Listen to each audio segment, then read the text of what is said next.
think it's very important in Ireland. The food producers and consumers struggle together for food sovereignty because that's the only way to secure healthy food, appropriate food that fits with the country.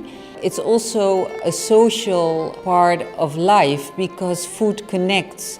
You need to be connected as humans. We need to be connected to the soil. We need to be connected to our seeds and we need to be connected to our environment. But also we need to be connected together as a society and not to be divided.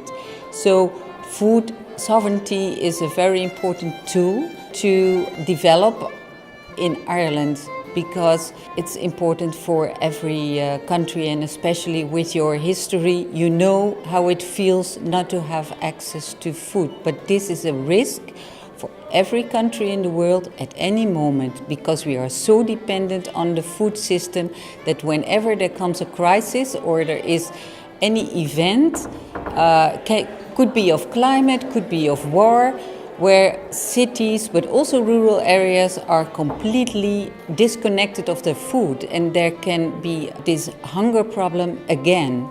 That's not far from today, so it's really important.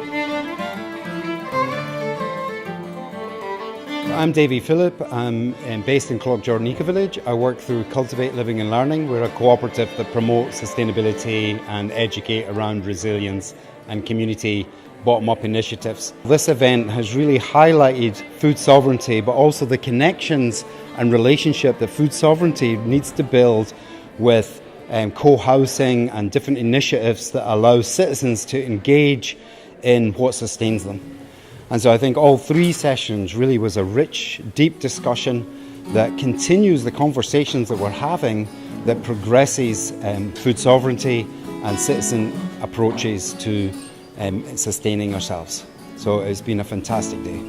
Yeah, so I think the main thing that stands out for me was hope, and I think especially in these times, in the times of Trump and Brexit, and when it seems like things are fracturing a bit, it's really important for us involved in the movement just to get that sort of reassurance that there's still people working on things, and that there's actually probably more people working on the sort of things we care about than we could ever imagine. So it's really important to kind of build that community and have reminders for ourselves, and then hopefully amplify the message outwards to the wider community.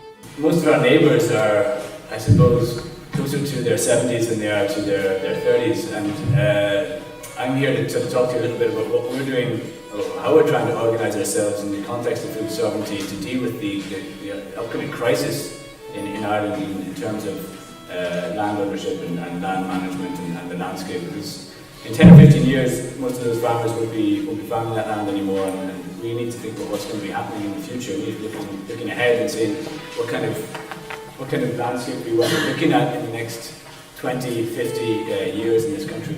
Remember that nobody today should be going hungry in our world. I think most of you will know that food sovereignty is a concept that has been developed to try and ensure that in our 21st century no one goes hungry, and that we should end global hunger, and that we should end the use of food as a weapon, and so on and so forth. And instrumental in driving that vision of food sovereignty has been an organisation called Via Campesina.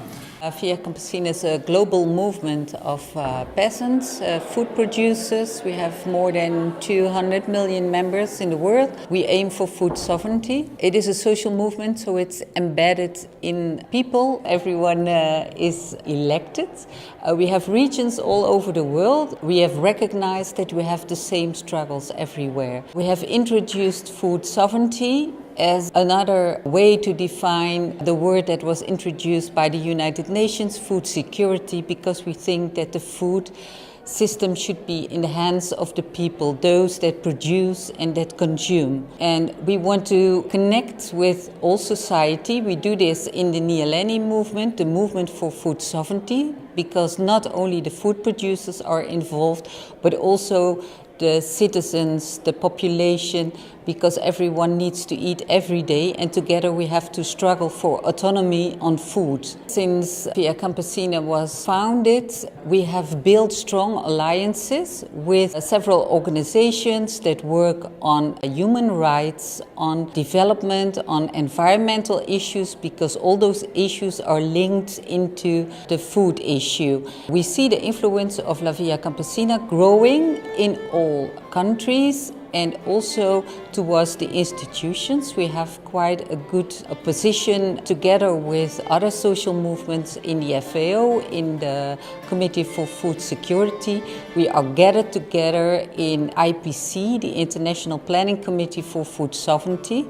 So we can address at that level, at the level of those institutions, the issues that we work on: land, seeds, water, autonomy for people.